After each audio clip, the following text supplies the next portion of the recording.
Olá, bom dia, graça e paz.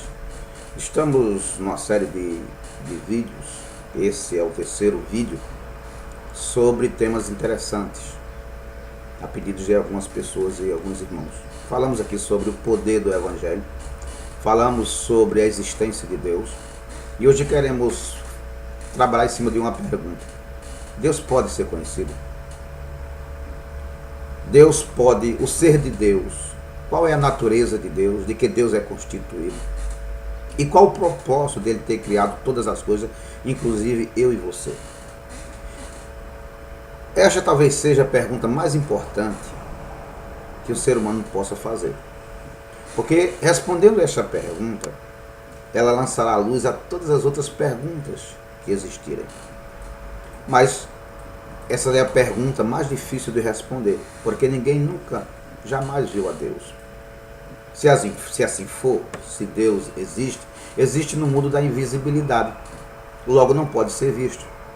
Qual a natureza de um Deus que não pode ser visto? E esse Deus que não pode ser visto, e já que ele não pode ser visto, como vamos saber qual é a essência, a sua natureza, a sua constituição? Nós já não temos resposta para tantas coisas neste mundo, como por exemplo, qual a origem do mal? Por que o homem é mau? Por que tanta acepção de pessoas? Por que o apartheid? Se nós não temos resposta para estas coisas, qual a cura da AIDS?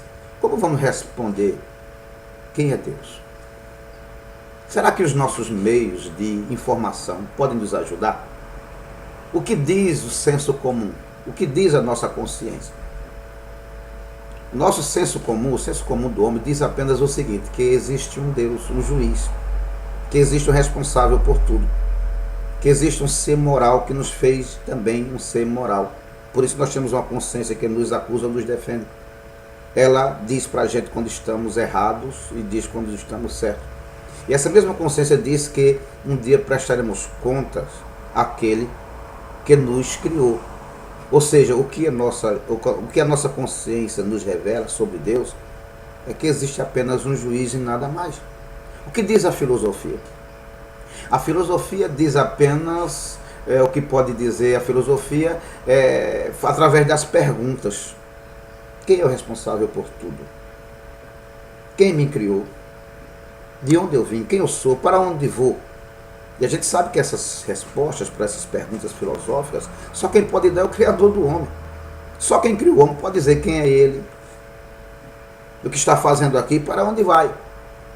Então a filosofia também pouco nos informa sobre Deus. Diz apenas que existe um ser poderoso e criador e inteligente. E o que diz a ciência? Isso é frustrante, porque a ciência não pode dizer nada sobre Deus, porque Deus não pode ser visto, como já falamos, não pode ser levado a um laboratório, não pode ser analisado, manipulado, nem experimentado pelos instrumentos científicos. Bom, é frustrante, mas o ser de Deus, sua natureza e o propósito para o qual ele tudo criou, não pode ser conhecido pela mente humana. Se assim for, pode todo homem desistir de querer descobrir quem é Deus. Deus é totalmente o outro. É o desconhecido. É aquele que, mente alguma, pode penetrar e ele conhece todas as coisas. Agora, existe uma única solução de sabermos quem é Deus, de conhecermos a sua natureza. Só se Deus quiser dizer isso para a gente. Só poderemos conhecer Deus se ele resolveu se revelar, se mostrar. Se Deus fez isso, aí nós podemos conhecê-lo. Agora, a lógica diz o seguinte: se nós somos seres amorosos, inteligentes e amorosos, o nosso Criador tem que ser inteligente e tem que ser amoroso. E o amor se aproxima, o amor deseja, o amor é social. Se Deus é absolutamente amoroso, ele não pode ter nos criado e nos entregar em ignorância. Se ele nos criou e nos ama, é do interesse dele fazer com que a gente saiba quem ele é. Então tem que haver uma revelação de Deus. Não é inteligente o homem dizer que Deus é bom e ele não se revelou para o homem que nada sabe sobre ele. Mas essa revelação é absolutamente necessária. Porque se não houver uma revelação de Deus, não haverá resposta para quem é Deus, para quem é o seu ser, quem nós somos, para que fomos criados. Agora, onde está essa revelação? Os judeus e os cristãos dizem que ela está na Bíblia. Os muçulmanos dizem que está no Alcorão. E os espiritualistas dizem que está no livro dos Espíritos. Resta-nos agora analisar estas supostas revelações. Surgem as questões. A Bíblia é a revelação de Deus? Ou é o Alcorão a revelação de Deus? Ou é o livro dos Espíritos a revelação de Deus? Ou quem sabe as três revelações se juntam, há uma junção deles e eles se tornam todos, a Bíblia, o Alcorão, o livro dos Espíritos, a revelação de Deus. Como resolver o problema?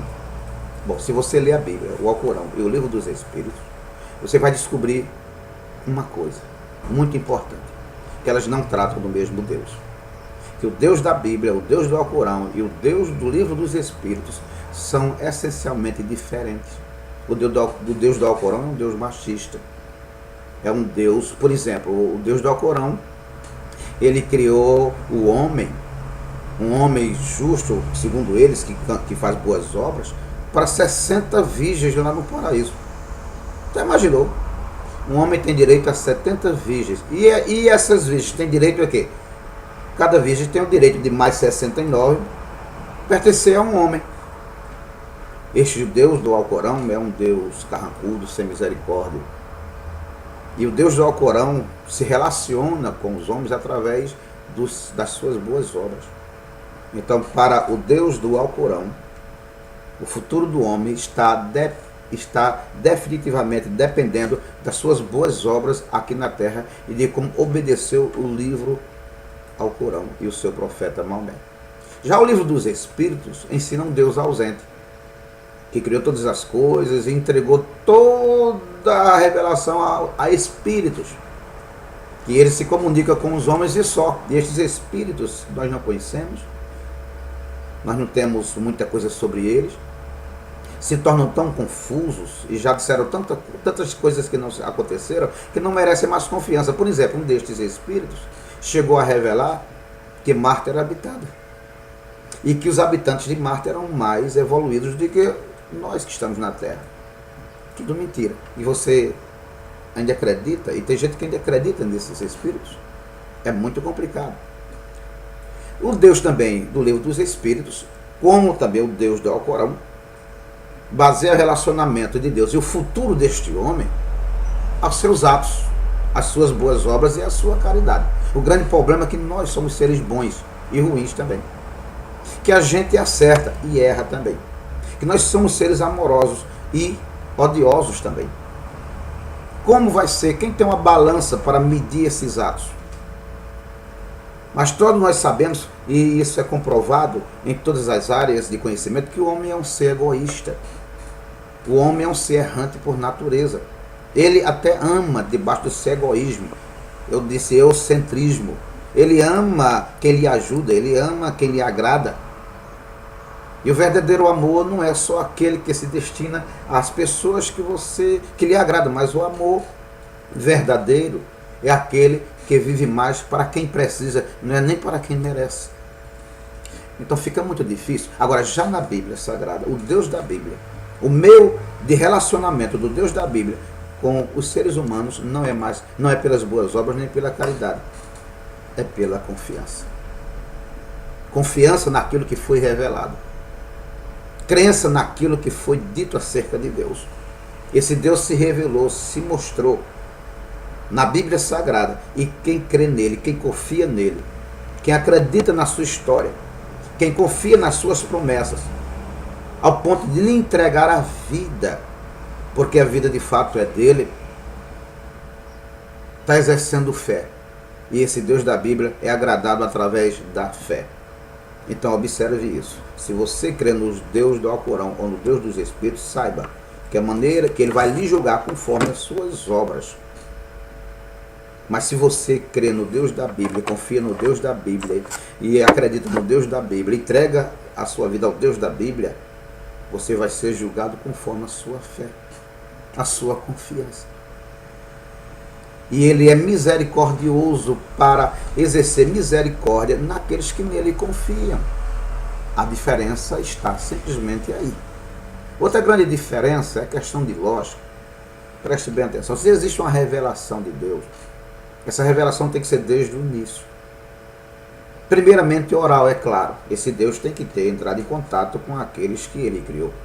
Mas este homem se propagou de tal maneira que lá na frente, Deus, que é inteligente, tem que proporcionar essa revelação no meio de comunicação seguro e acessível a todas as pessoas. Ou seja, a revelação de Deus tem que estar numa escrita, porque a escrita é o meio de comunicação mais seguro, mais preciso que existe.